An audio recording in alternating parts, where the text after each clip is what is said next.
Hello, Kansas. Thank you very much. Hello, Kansas. Thank you.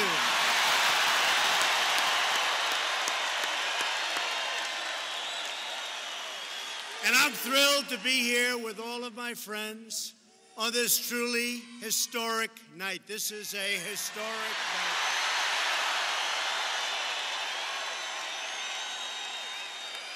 I stand before you today on the heels of a tremendous victory for our nation, our people, and our beloved Constitution.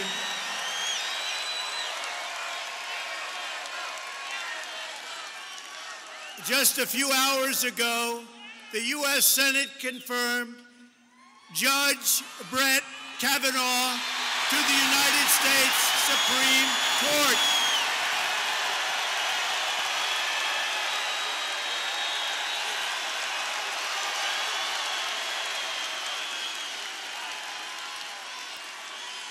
And I proudly signed the judge's commission aboard Air Force One just before landing.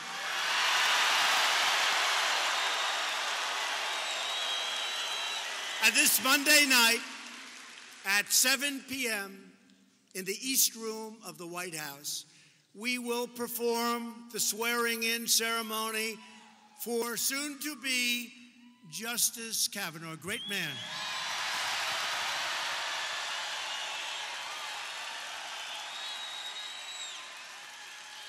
And he will sit proudly alongside Justice Neil Gorsuch, who's doing a great job to uphold your sacred rights and to defend your God-given freedom.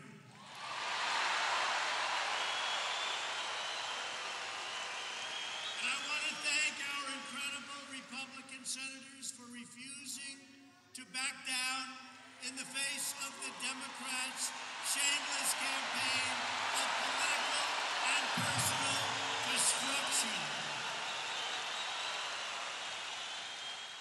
Since the moment Brett Kavanaugh was indicted, and you remember this, we made an announcement, and since right from the moment we announced, radical Democrats launched a disgraceful campaign to resist, obstruct, delay, demolish, and destroy. Right from the beginning, Brett Kavanaugh is a man of great character and intellect.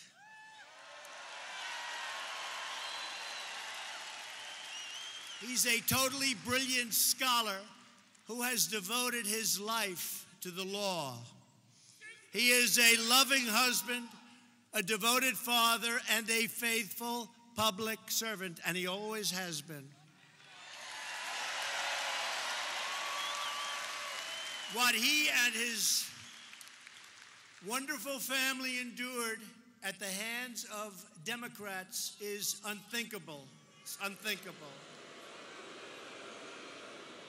In their quest for power, the radical Democrats have turned into an angry mob. You saw that today with the screaming and the shouting, not from the 200 people or less that were, you know what? Those people, they couldn't fit in the front row. Look what we have here tonight.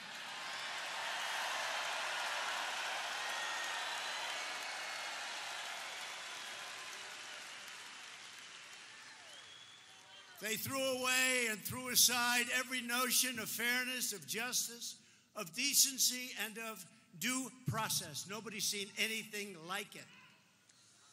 But each of you will have a chance in just 4 weeks to render your verdict on the Democrats' conduct at the ballot box. Gotta vote. Gotta vote. On November 6th, you will have the chance to stop the radical Democrats, and that's what they've become, by electing a Republican House and a Republican Senate. We will increase our majorities. We need more Republicans. We need more Republicans. Over the past few weeks, every American has now seen the profound stakes in the upcoming election. You now see it. We have been energized. We have been energized. If Democrats are willing to cause such destruction in the pursuit of power, just imagine the devastation they would cause if they ever obtained the power they so desperately want and crave.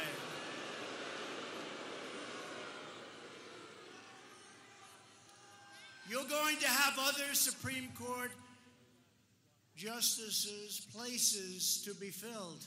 It could be 3, it could even be 4, it could be a lot.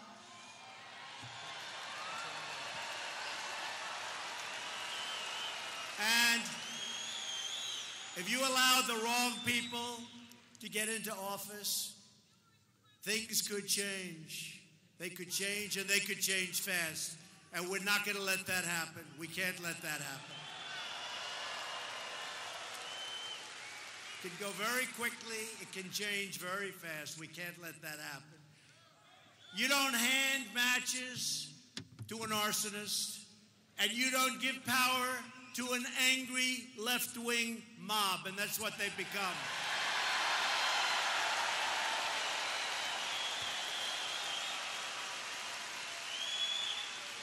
The Democrats have become too extreme and too dangerous to govern. Republicans believe in the rule of law, not the rule of the mob.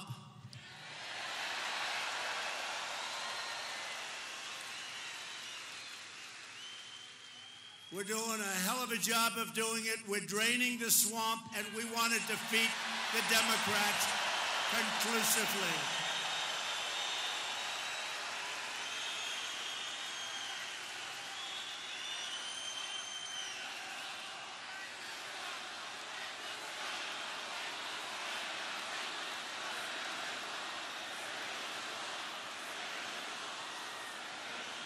Under Republican leadership, America is booming. America is thriving. America is winning because we are finally putting America first. We are putting America first.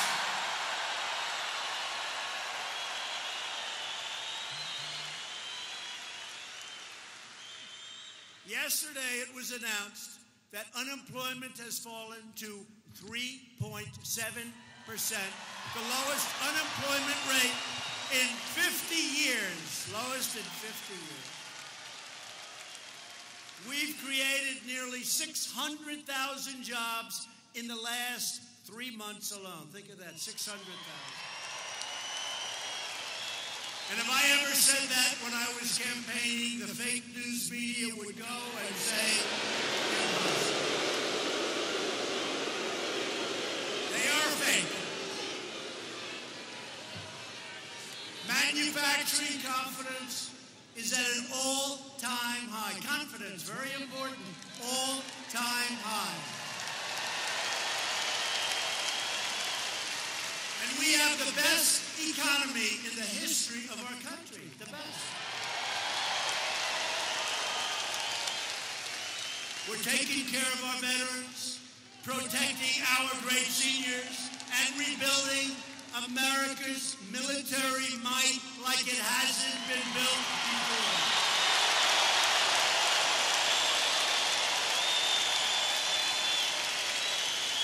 But if Democrats take control, they will try to plunge our country into gridlock, poverty, and chaos, and that's what's going to happen. It can change. The Democrats want to significantly raise your taxes. Essentially, they want to impose socialism, Venezuela. Dismantle law enforcement and eliminate our borders. They want to have nice, open borders. No way. The Democrats have become the party of crime. They have become the party of crime. Think of it. Republicans are the party of law and order and justice.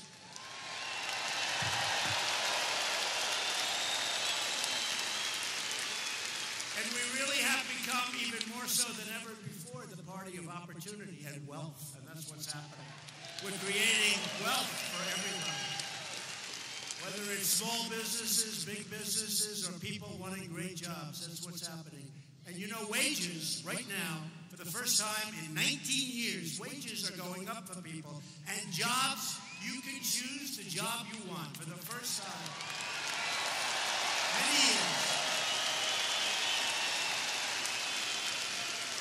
So we are thrilled to be joined by a number of your state's terrific Republican leaders. And I have to tell you that I wasn't supposed to be here because, you know, this is such a big day. This is such a big day. I was supposed to call you. They said, do you mind calling Chris Kobach and Steve Watkins? Do you mind telling them that because of the fact that we are today getting this great, talented, wonderful Supreme Court judge, they said, could you call the people of Kansas and tell them we won't be able to make it tonight? I said, I don't have the courage to do it. I don't have it. I said, I don't have it.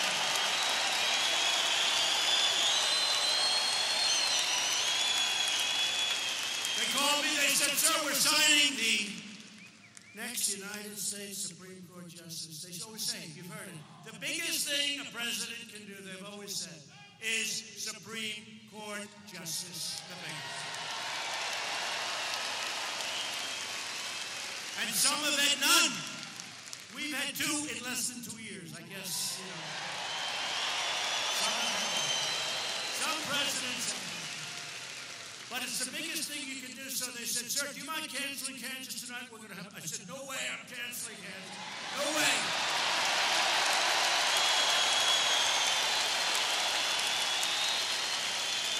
No way. I had that phone working. I had that phone working on that plane. I had that signature going on the plane. And here we are. And by the way, you think this crowd inside is big? You ought to see the crowd that's outside.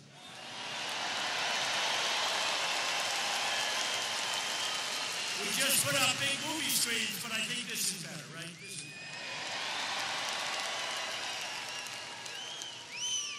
I want to thank Congressman Roger Marshall. Been a great friend. Roger's been a great friend, and a great friend also, Ron Estes. Great person. They helped us so much with the tax cuts, with regulation cuts, with so many things that we've passed that nobody thought would be possible. So thank you both very much. Where are they? Where are they?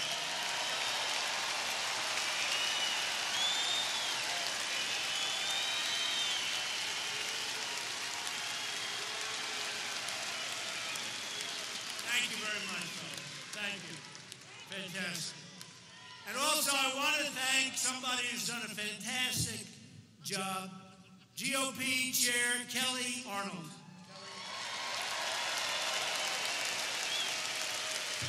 Great job.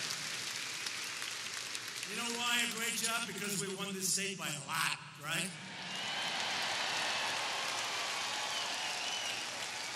And after what I just did for you with the new deal with Mexico and Canada, I think we should double it up. USMCA. I refuse to call it NAFTA because NAFTA was such a horrible deal.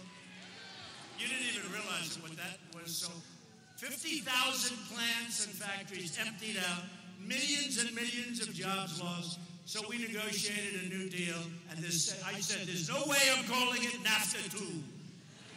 USMCA, and we opened up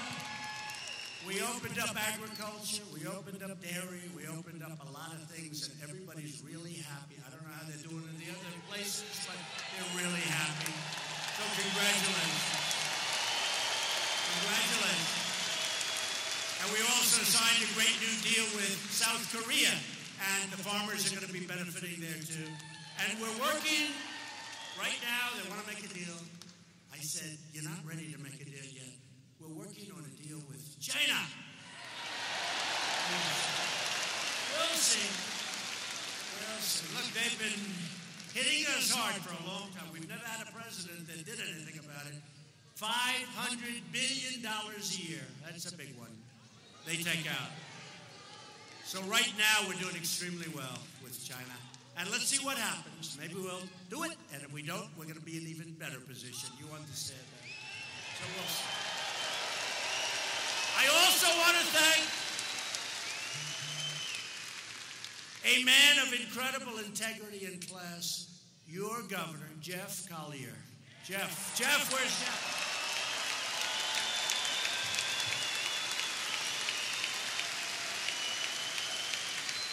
Jeff is a great guy. He's doing a really incredible job, and thank you, Jeff. But I didn't know Jeff. I told Jeff, I said, nothing personal. I just didn't know you.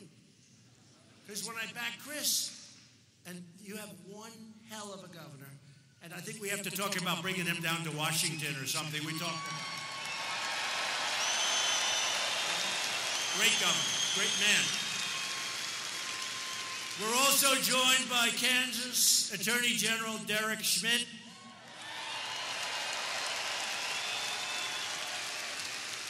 Thank you. And President of the Kansas State Senate, Susan Wagle. Susan.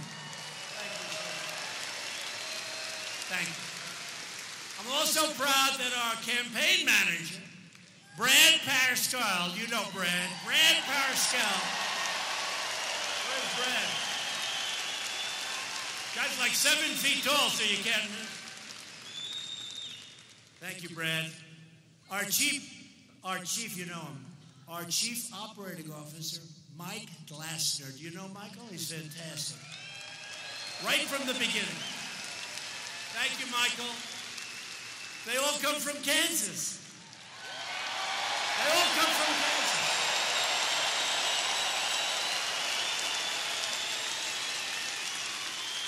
I guess that's how we win. You get from Kansas, you win. Listen.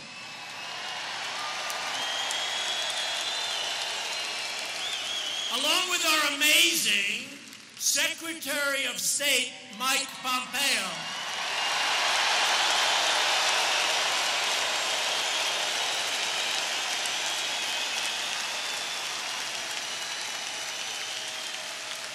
He is doing a great job. He's headed over to North Korea. This guy travels more. Yeah, got to do that to be a good one. You know, if you're home a lot, you're not doing much of a good job. We're doing a great job with North Korea. We're doing a great job with everybody. Mike Pompeo from Kansas. Great man. And also here with us tonight is your next Lieutenant Governor, Wink Hartman. Thank you, Wink. Thank you, Wink. So a man that's been with me from the beginning. He's tough, he's strong, and I hated that he ran because I would have loved to have brought him into my administration. In fact, if he loses, I'll bring him into my administration in 2 seconds. I hope he loses because I want him so badly, but don't do that. Don't do that. I was angry when he did it. I said, don't do it. Sir, I want to be the governor of Kansas. I love my people. I said, don't do it. Don't do it. I was very unhappy. I was very, very unhappy. I said, go do it. Then he went out and he's been winning and he's been doing an incredible job. But he does. He loves this state. He loves this state so much. And I want to introduce the next governor of Kansas, Chris Kobach.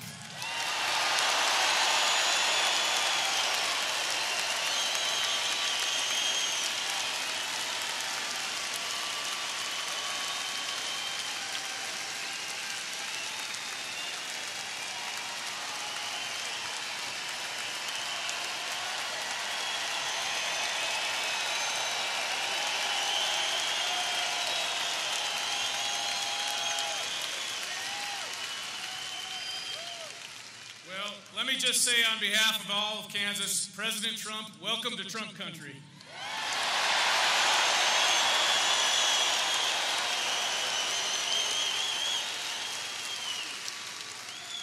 It is such an honor and a blessing to have President Trump here in the city where I grew up to support my campaign in the state that we all love.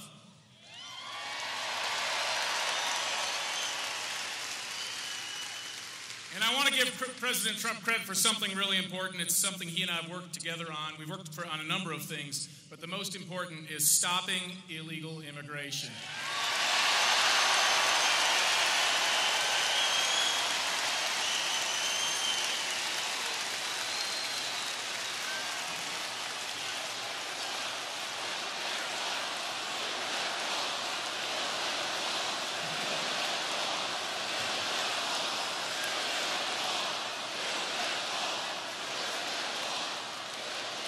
I'm so glad that America has a president who gets it and knows that illegal means illegal.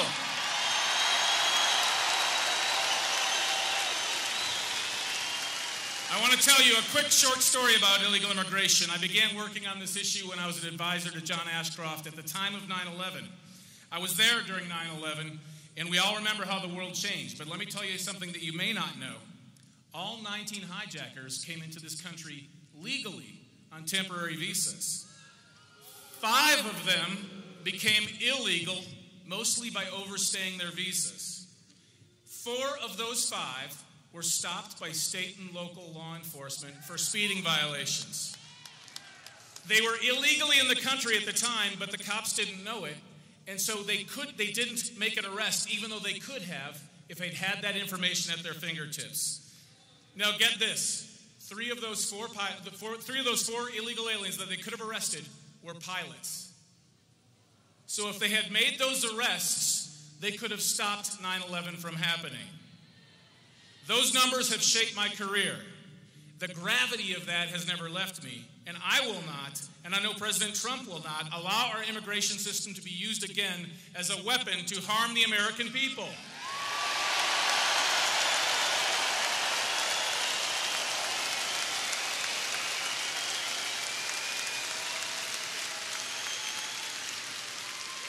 Stopping illegal aliens is not just about jobs, it's not just about crime, it's about our nation's security, and that comes first.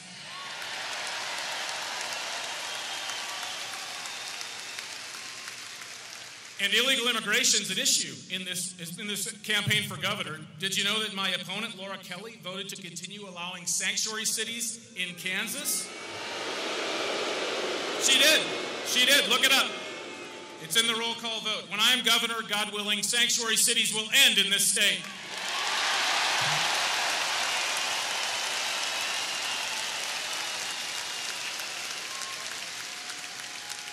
Laura Kelly also voted to allow illegal aliens to continue getting welfare benefits. So while we're struggling to pay our electricity bill, to pay higher taxes, we're meanwhile giving taxpayer dollars to illegal aliens. Is that fair? It's time to stop illegal aliens from getting taxpayer dollars.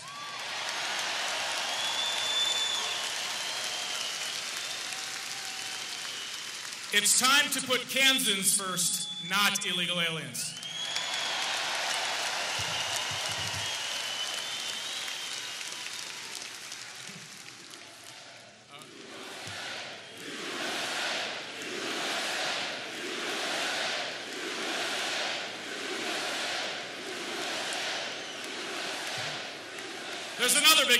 There's another big issue that President Trump and I have both been concerned about: voter fraud.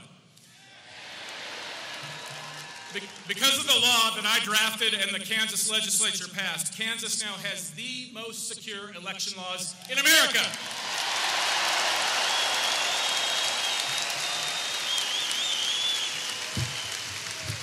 Photo ID creates trust in our elections. If you need a photo ID to cash a check or to buy the kind of Sudafed that works, you probably ought to need one to go cast a vote in an election.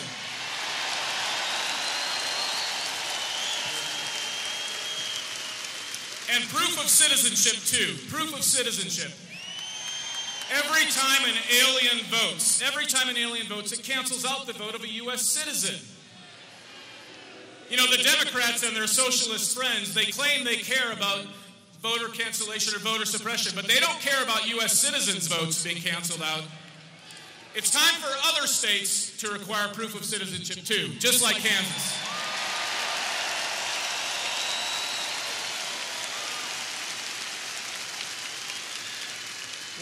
One more topic, taxes. Thanks to President Trump, our federal tax burden is much lower.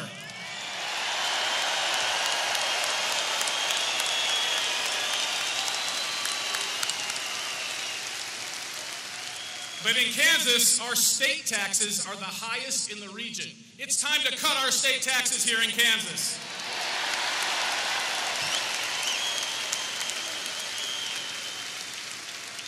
When I am governor, the first bill that I want to sign is one that passes along the Trump tax windfall to the people of Kansas, $137 million.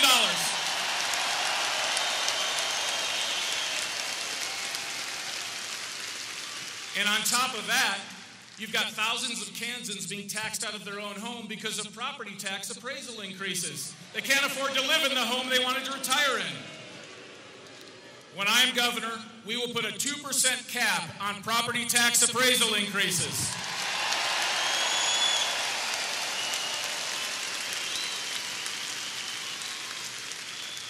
To put it simply, I want to do for Kansas what President Trump has done for America.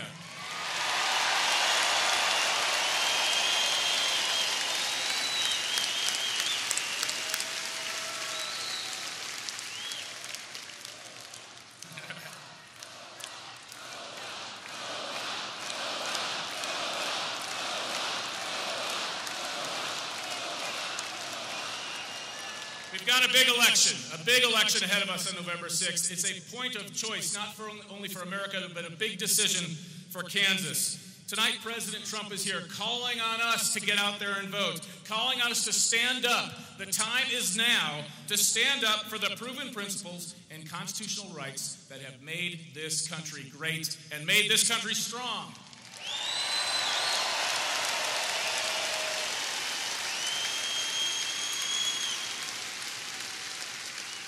And the time is now that we must reject the political correctness that the progressives and the left are constantly putting on us.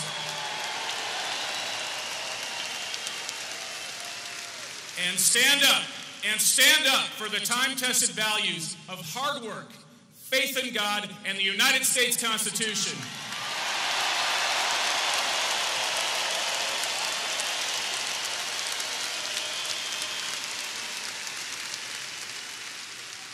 Thank you, President Trump, for making America great again.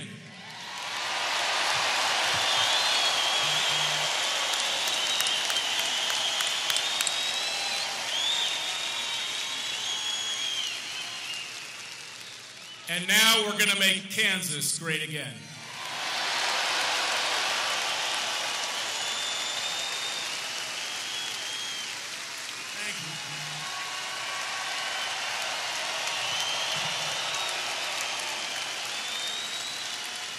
What a job he did for me, I'll tell you. What a job he did. He's going to be a great governor. He will do the job for you. He is going to be a great, great governor. He is a tireless champion for border security. He'll fight for you every single day. He doesn't stop. He'll protect your family. He'll protect your children. Now, his far-left opponent is Laura Kelly, voted to raise your taxes. And she supports giving public benefits to the illegal aliens that pour in. And Laura Kelly earned an F. I never even heard of an F. An F rating from the NRA. An F. I assume that means that she's not too big on the Second Amendment. Is that what that means? Everybody get out and vote for my friend Chris Kobach on Election Day, please.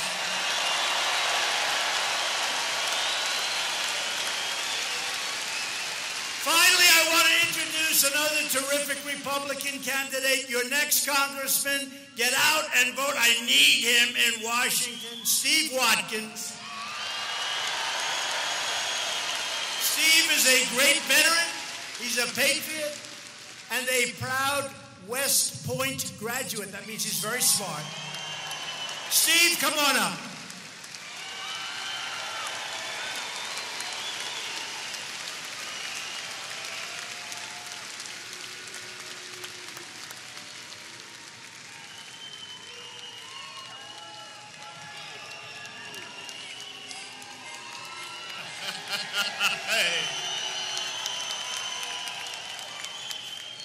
Kansans can do anything.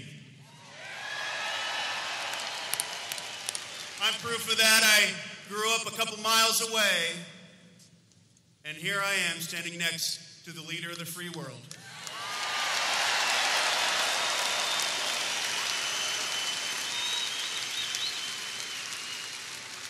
And not just any leader, a truly great one. You see, when I left Kansas, I went, and among other things, I spent 8 years in war zones. 8 years with my boots in the sand of Iraq and Afghanistan. 8 years.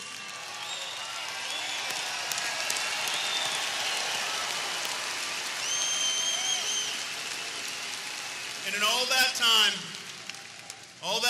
I really just learned a couple things. I know for sure that I have seen the devil. But I have also seen fighters. Donald Trump is a fighter.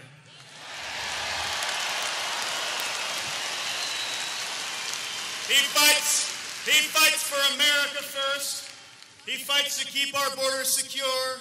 He fights for jobs. He fights those at or approaching retirement. He is a fighter, and we are so honored to have him here in Kansas.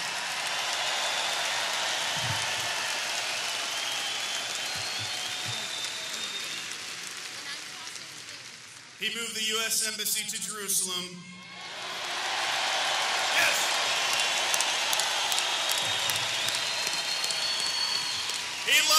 He likes appointing pro-Constitution judges to the bench.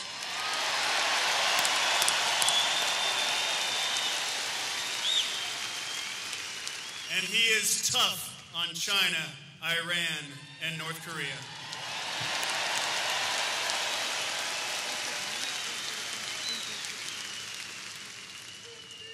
Do other things, Gorsuch and Kavanaugh.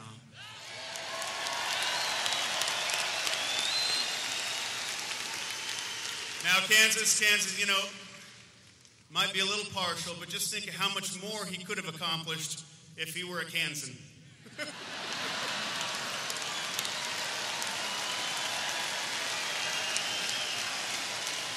Thank you, Mr. President. Thank you for all that you do for Kansas and for America and for this world. We're so glad you're here. Thank you, sir.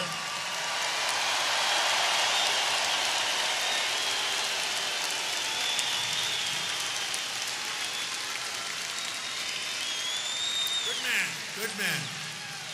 And a vote for Steve is a vote for me and our agenda to make America great again. You know that agenda. Not a hacks.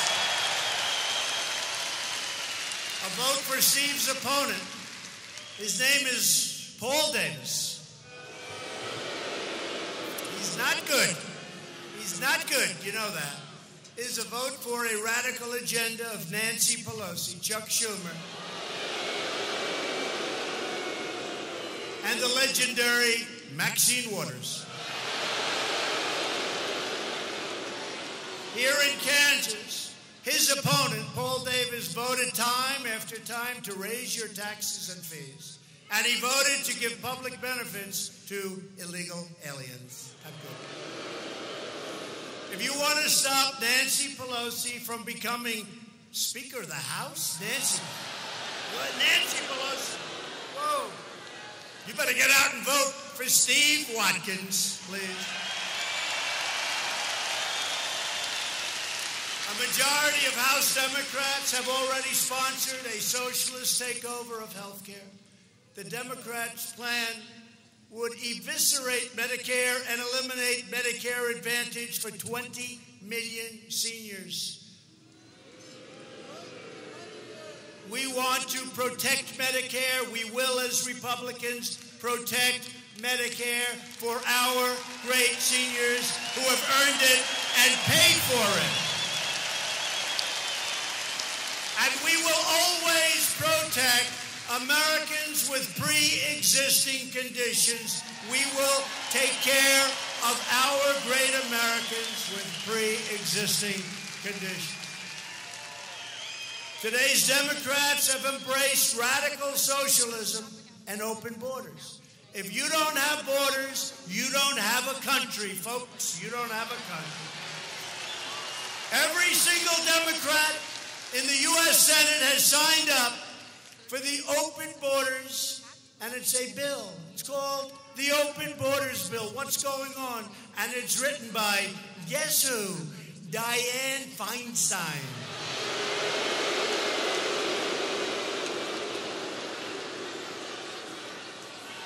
Remember the leaking, right? The leaking Dianne Feinstein.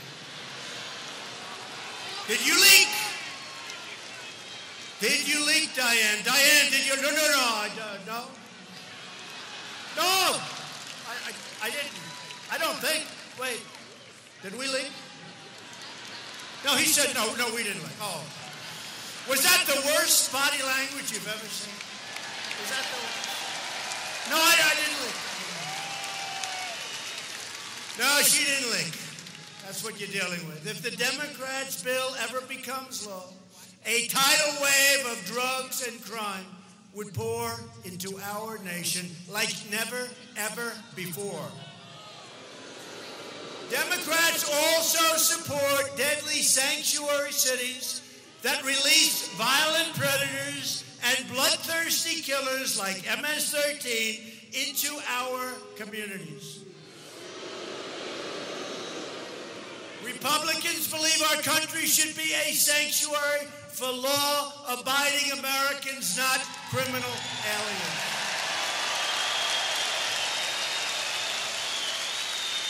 And Republicans stand proudly with the brave men and women of ICE, Border Patrol, and law enforcement.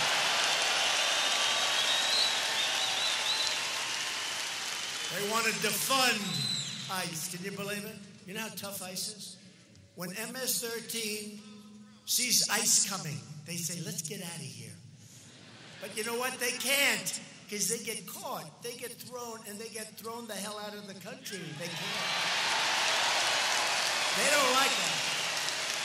The Democrats want to get rid of ICE. So these are great Americans. By the way, ICE, great Americans. They happen to be tough people. I think we need some tough people. They're tough. MS-13 doesn't like ICE, and that's why I like ICE. But they really are. They're great Americans. They love our country, and they're not treated properly. They're not treated properly. I've seen it in Long Island.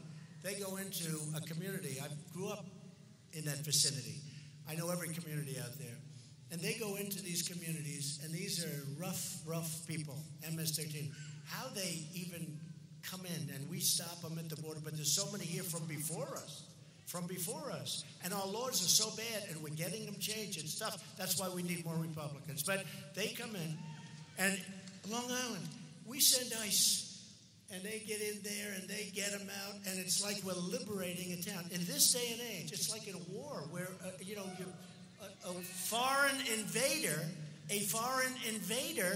finally is being taken out. They're liberating a country or liberating a city or a town. These people are liberating these towns.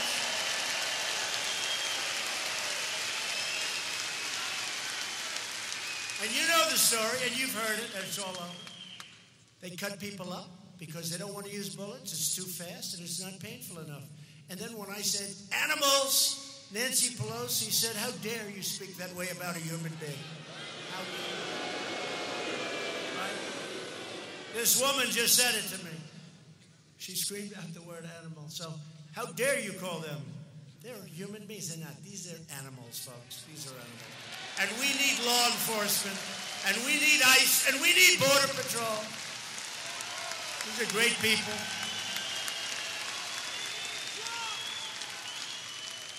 And if your community has a problem, don't worry about it. Just give us a call. We'll take care of it.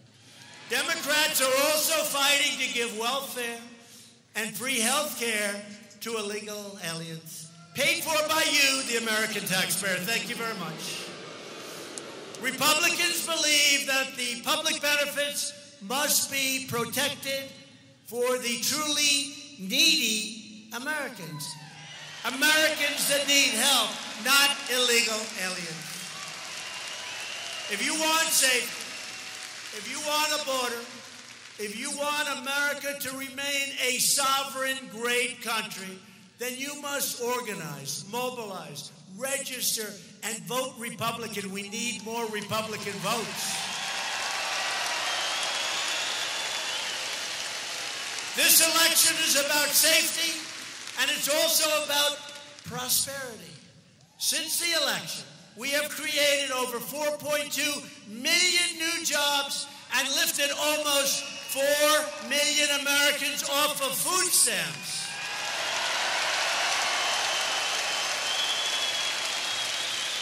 And we've added nearly 1.5 million manufacturing jobs. Think of that.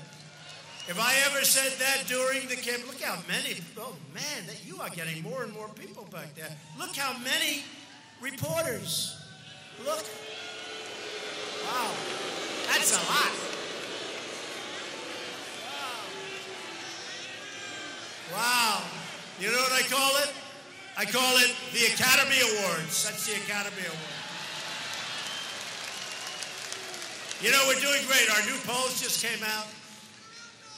I had to poll Rasmussen 51 or 52. They don't report that. They never report. But you know, and it's much higher than that because some people, I don't know if I'm happy about this, they say when they don't want to talk about it, that means they're voting for Trump. I don't know. Am I supposed to be thrilled? But we'll take it, right? We'll take it. That's what happened in 2016. A lot of people didn't want to talk about it. And the pollster puts it down, you know, okay, throw it. But now they learned their lesson. When they don't talk, they're Trump voters. All action. All action, no talk. African American unemployment has reached its lowest level in recorded history.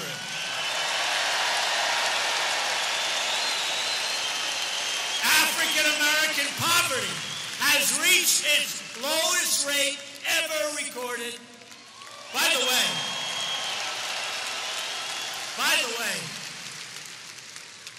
can you imagine during the debate, if I have those stats, the best unemployment number ever for African Americans, best in terms of poverty ever in history for Africa. How do you win? How do you beat us on that? It's only habit.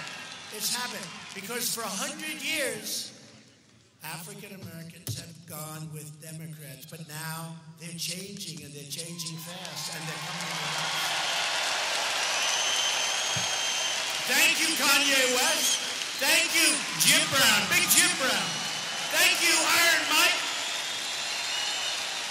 I could go through, we have so many people. Big Jim Brown, we could use him right now in the NFL, right? Great people. Hispanic American and Asian American. Likewise, their unemployment rates have also reached all-time historic lows.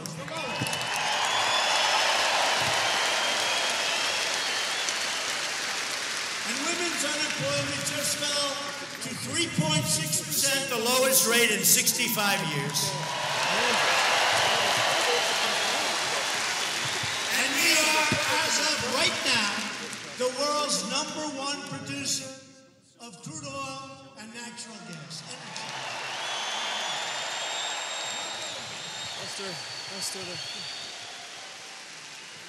And since I took office, the value of Americans' mutual funds and pension funds has increased by $2.7 trillion. That's your money. That's your money. And your 401ks, you all look like a bunch of geniuses. Thank you, Donald, very much. You're all great investors, right? You're all great investors. That's okay. We've picked up 11, I was saying 10, I was saying 7. We picked up now 11.7. Larry Kudlow said it to me the other day. He said, sir, you're a little low on that number. I said, really? I was using $10 trillion. It's now $11.7 trillion in worth. 11, you know what that is?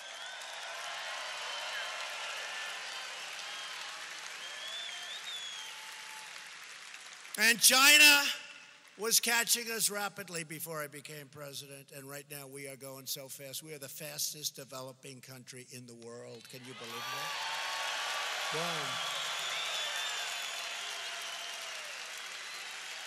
Fastest in the world.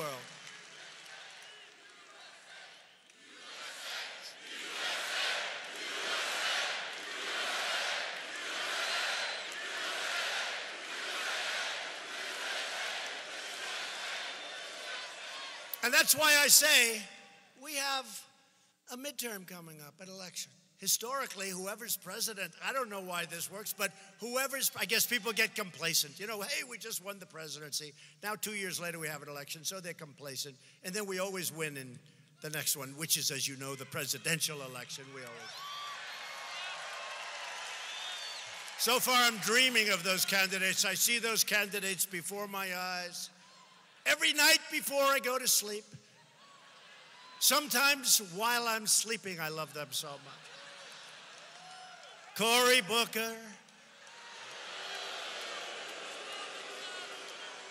Pocahontas.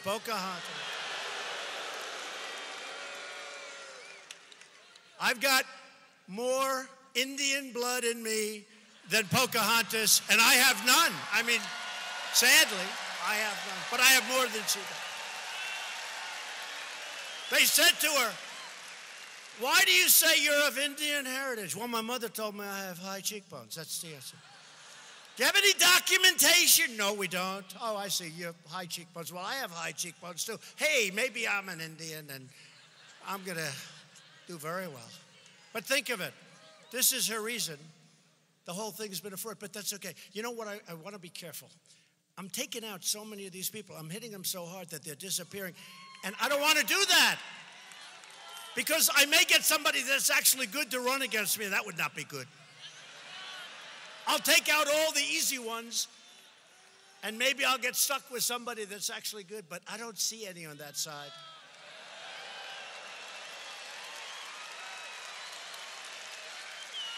Well, Sleepy Joe Biden, who ran for president 2 or 3 times. You know, they say only twice.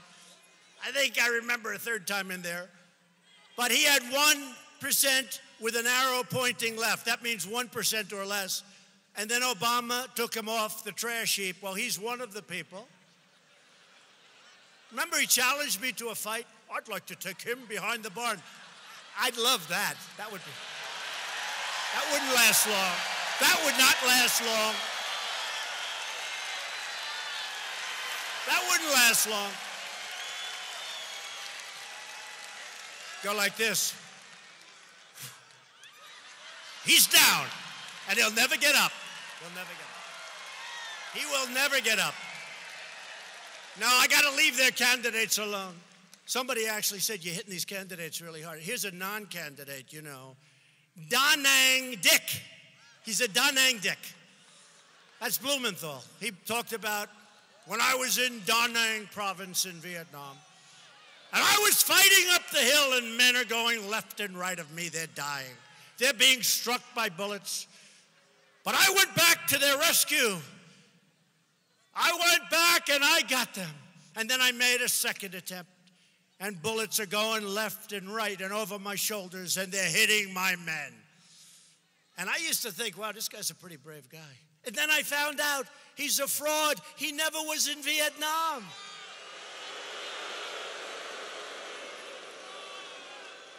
And he stopped campaigning because there was no way you could win. No way. And because it's Connecticut, where I guess only a Democrat, can you believe this? That's why Connecticut's such a mess right now. Only a Democrat wins. You got to see it's a mess. General Electric just moved out. That doesn't help. But Da Nang Dick. And then I see him yesterday talking about a man who's #1 at Yale, has like this perfect record, the most incredible record. One of the reasons I picked him, he's like a perfect person. And Da Nang Dick, who said he was a great war hero, and he never saw the country. This wasn't like saying, hey, I was in the army. This is a guy that said he was charging up Da Nang province, right? Da Nang province. He's up that hill and he's taking bullets left and right. And he never saw the place. He was in the reserves, though, remember that. And he said, I demand honesty. This is true, exact words. I demand honesty, integrity, and I demand that there's no lying going around. And I'm saying, hey, wait a minute, that's the guy that lied about in the history of our country, if you look at it, he lied. And this is one of the people. How bad? And then you have the Feinstein, and you have all the others, and you look at what's going. You don't want those people in office, folks. You've got to have great Republicans. And compare that with what you've seen with John Cornyn, who asked that great question to Diane and got her a little off base, like, John Cornyn of Texas, and Lindsey Graham, who did such a great job. Right? How good was Lindsey? How good was Lindsey? And you know what? He was speaking from the heart. He was speaking. And by the way, took a week, but that extra week was a great thing because it showed no corroboration, no nothing. No, by the way, no nothing. How good was Senator Susan Collins yesterday? Really, really great.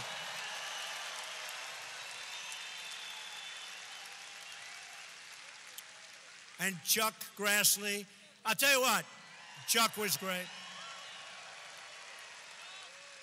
He's got to be very happy with what we did on trade, right, Chuck? From Iowa, great state. And Mitch McConnell, how good? How good? He was tough and smart. He was great. He worked hard.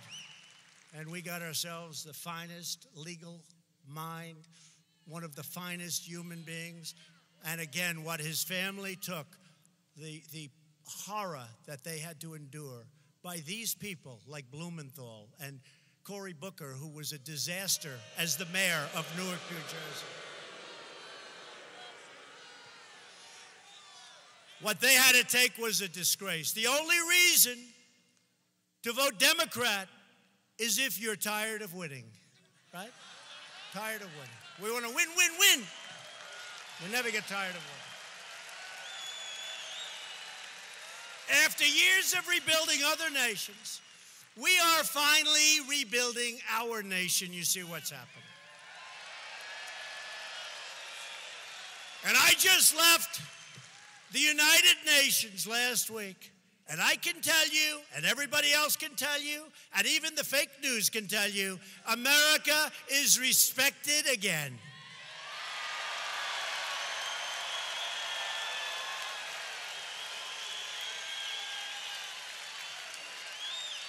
To create more jobs and rising wages, Republicans passed the biggest package of tax cuts and reforms in American history by far. We also passed Veterans' Choice, 44 years, giving our veterans the right to see a private doctor. And we pay for it.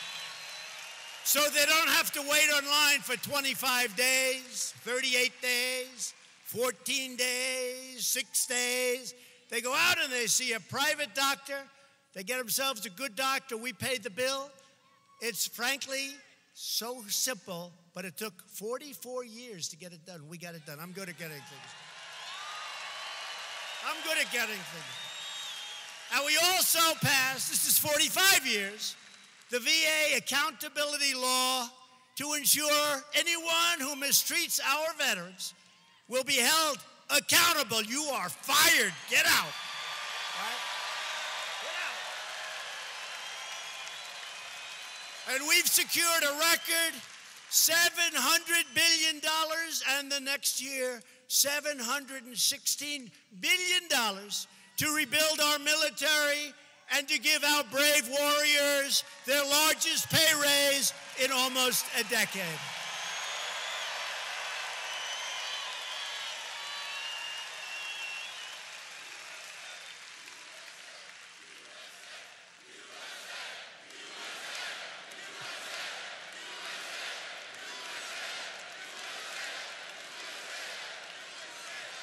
And at my direction, the Pentagon is now working to create the sixth branch of the American Armed Forces, the Space Force.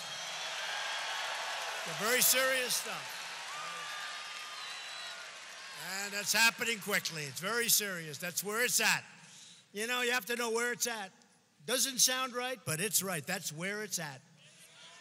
Both defense and offense, that's where it's at. I withdrew the United States from the horrible, one-sided Iran nuclear deal.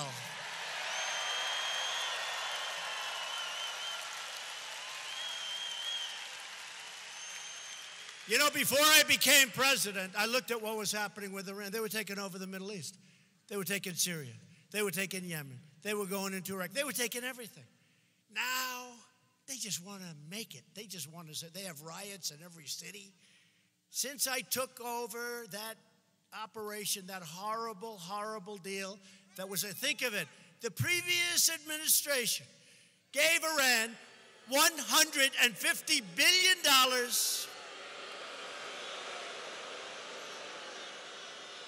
And even crazier, they gave them $1.8 billion in cash. Cash.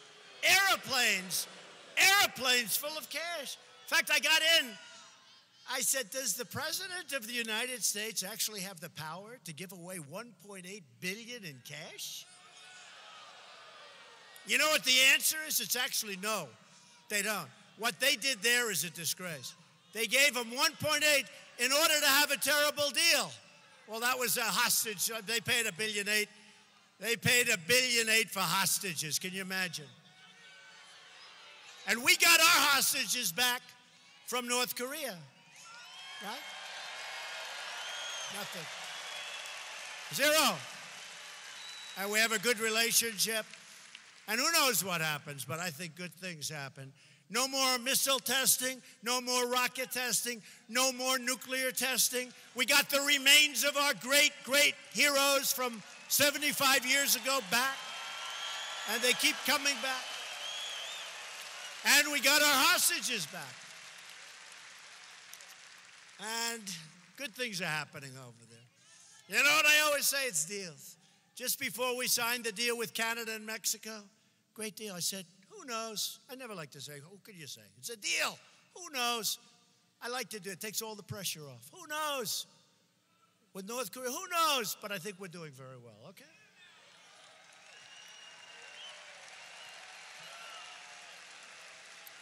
The fake news says, why aren't you going faster? I said, listen, I just got back 3 months ago, right? I was there with Kim Jong-un. I was there 3 months ago. Chairman Kim, they say, why aren't you going faster? I said, what have people done for 75 years? 75. This is 3 months. And one of the anchors said, why has the president given away so much? And I said, what have I given? I haven't given anything. We got our hostages back for nothing, out of respect, right? We got our remains back. We got the testing all stopped, including the nuclear testing. I said, tell me, what have we given? Well,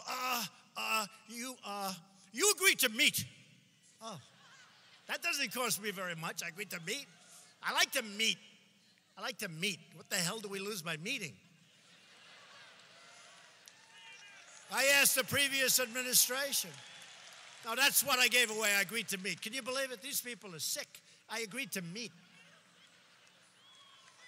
Can you imagine how well we'd do if we actually had fair press? Can you imagine that? No, could you imagine? Instead of fake news. I agreed to meet. I'm sorry I agreed to meet. And then they said, right? You know, the rhetoric was extremely tough that first couple of months. And President Obama said, at my meeting with him, he said, the biggest problem we have by far is North Korea. They would have gone to war. Millions and millions of people would have been killed. Millions of people. And I said to somebody in their administration, have you ever talked? Have you ever agreed to meet? Have you ever, like, let's sit down and talk? Well, we haven't thought about, oh, I see.